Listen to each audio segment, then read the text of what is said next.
Halo, assalamualaikum warahmatullahi wabarakatuh. Jumpa lagi dengan channel Bure. Jangan lupa ya, like, comment, and subscribe. Oh iya, semoga kalian dalam keadaan baik, sehat, dan siap belajar. Baiklah anak-anak hebat, hari ini kita akan belajar tema 2, persatuan dalam perbedaan. Subtema 3, bersatu kita teguh. Pembelajaran kelima, muatan IPS pada materi upaya mengembangkan kehidupan kebangsaan yang sejahtera di awal masa kemerdekaan Indonesia.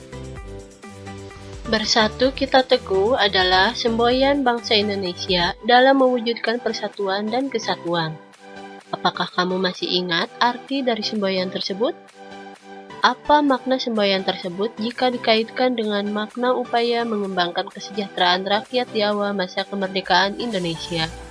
Ayo kita cari tahu. Upaya bangsa Indonesia meningkatkan kesejahteraan rakyat di awal masa kemerdekaan Indonesia.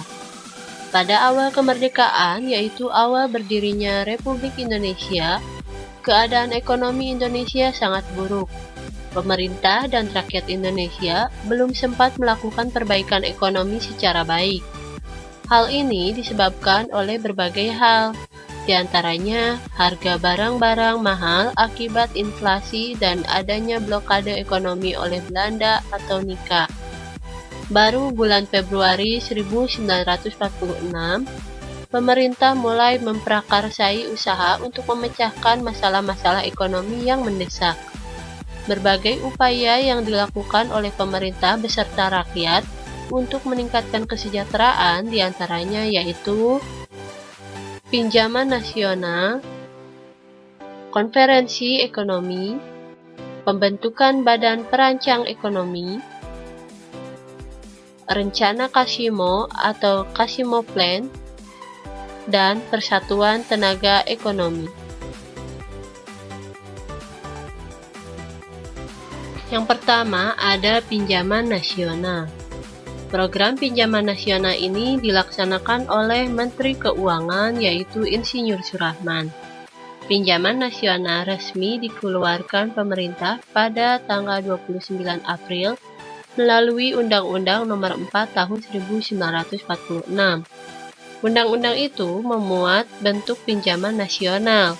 Warga akan memberikan pinjaman ke negara dalam bentuk uang rupiah dengan bukti surat pengakuan utang atau obligasi yang hanya dapat dimiliki warga negara Republik Indonesia. Surat itu tidak dapat dilepaskan kepada warga negara lain dan badan hukum negara lain.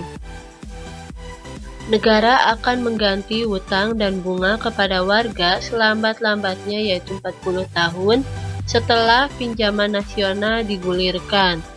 Pemerintah juga menyatakan bahwa pinjaman itu akan berguna untuk menarik uang Jepang yang terlalu banyak beredar di masyarakat. Peredaran itu membuat tingkat inflasi tinggi sehingga merugikan Republik Indonesia. Kemudian ada konferensi ekonomi.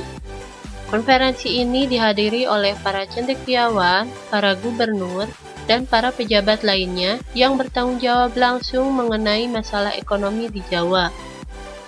Konferensi ini dipimpin oleh Menteri Kemakmuran yaitu Insinyur Darmawan Mangunkusumo. Tujuan konferensi ini untuk memperoleh kesepakatan yang bulat dalam menanggulangi masalah-masalah ekonomi yang mendesak, seperti masalah produksi dan distribusi makanan, sandang, serta status dan administrasi perkebunan. Ketiga yaitu pembentukan Planning Board atau Badan Perancang Ekonomi, yaitu pada tanggal 19 Januari 1947. Pembentukan badan ini atas inisiatif Menteri Kemakmuran yaitu Dr. A.K. Ghani. Badan ini merupakan badan tetap yang bertugas membuat rencana pembangunan ekonomi untuk jangka waktu 2-3 tahun. Sesudah badan perancang ini bersidang, A.K. Ghani mengumumkan rencana pembangunan 10 tahun. Untuk mendanai rencana pembangunan ini, terbuka baik bagi pemodal dalam negeri maupun bagi pemodal asing. Guna menampung dana pembangunan tersebut, pemerintah akan membentuk bank pembangunan. Selanjutnya ada Kasimo Plan atau Rencana Kasimo. Program ini disusun oleh Menteri Urusan Bahan Makanan yaitu I.J. Kasimo. Program ini berupa rencana produksi 3 tahun, yaitu dari tahun 1948 sampai 1950, mengenai usaha swasembada pangan dengan beberapa petunjuk pelaksanaan yang praktis. Untuk meningkatkan produksi bahan pangan dalam program ini, Kasimo menyarankan agar menanami tanah-tanah kosong di Sumatera Timur seluas 281.277 hektar. Kemudian di Jawa dilakukan intensifikasi dengan menanam bibit unggul, kemudian pencegahan penyembelihan hewan-hewan yang berperan penting bagi produksi pangan. Selanjutnya di setiap desa dibentuk kebun-kebun bibit dan melakukan transmigrasi.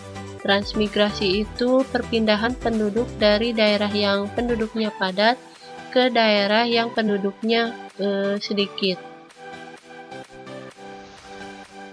Selanjutnya ada Persatuan Tenaga Ekonomi.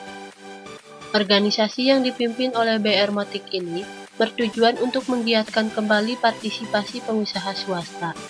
Dengan dibentuknya Persatuan Tenaga Ekonomi, juga diharapkan dapat melenyapkan individualisasi di kalangan organisasi pedagang, sehingga dapat memperkokoh ketahanan ekonomi bangsa Indonesia. Itulah makna semboyan terkait makna upaya mengembangkan kesejahteraan rakyat di awal masa kemerdekaan Indonesia. Sekian dan terima kasih. Wassalamualaikum warahmatullahi wabarakatuh.